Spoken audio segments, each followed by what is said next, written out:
I know you've made it here because, somehow, you feel that something is missing, or that certain past experiences still weigh heavily in your life. Have you ever found yourself thinking, why do I still carry this pain? Why do certain situations affect me so deeply? Or maybe, you've simply asked yourself, how can I free myself from all this and finally find peace? The good news is that, even though this path may seem difficult, it can become the key to your greatest personal growth.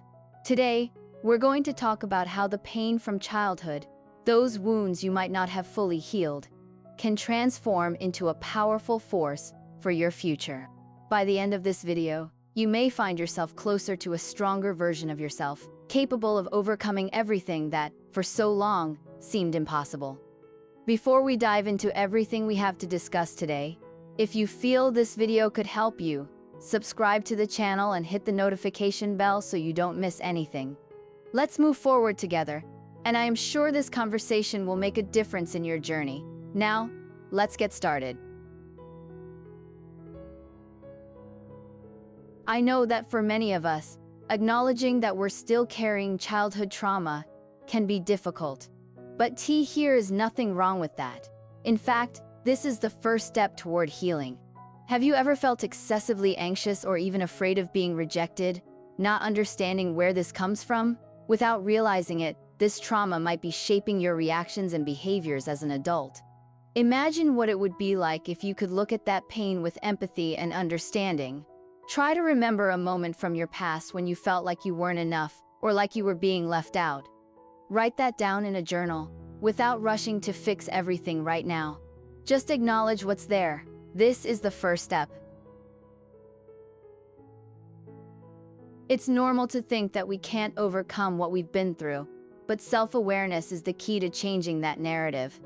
Sometimes, we grow up with a critical inner voice telling us that we're not good enough, that we don't deserve to be happy.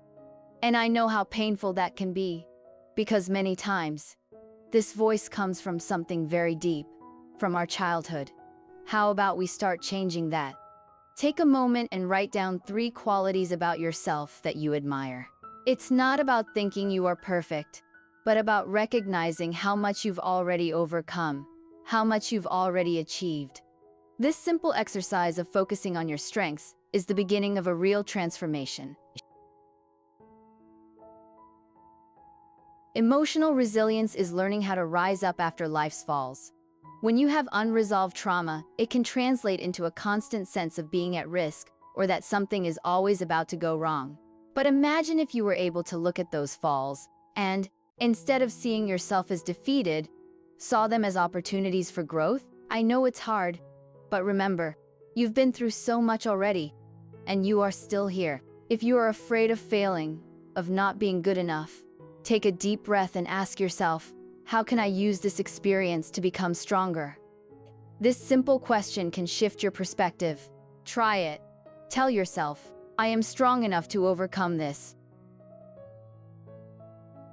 I know that the pain of old trauma can feel unbearable at times, but I want you to know something important.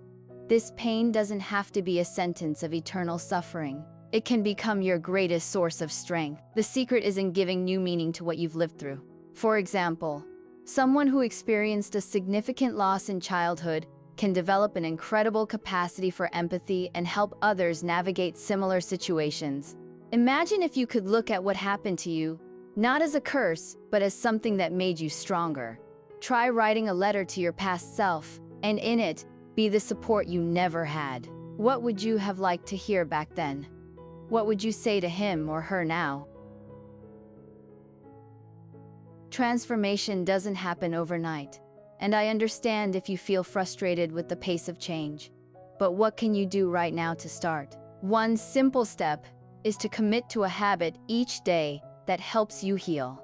Maybe it's meditation, a breathing exercise, or even a walk to connect with your feelings. The daily practice of taking care of yourself is what will make a difference in the long run. Start small. Don't pressure yourself.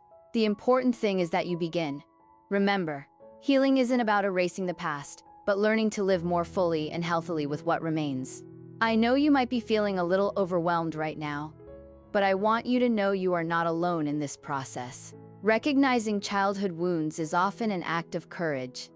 You may be afraid of reliving these pains or doubt the possibility of healing, but know that you have the strength necessary to overcome it all. The key is emotional resilience, understanding that the pain of the past can be transformed into fuel for your journey. What you've been through doesn't define who you are. It defines the brave and resilient person you will become. So, how do you feel now? Which of these tips resonated with you the most? I'd love to hear from you. Leave a comment below and share this video with someone who also needs to hear this. Don't forget to subscribe to the channel and hit the notification bell so you don't miss anything that can help you on this healing journey. We're in this together.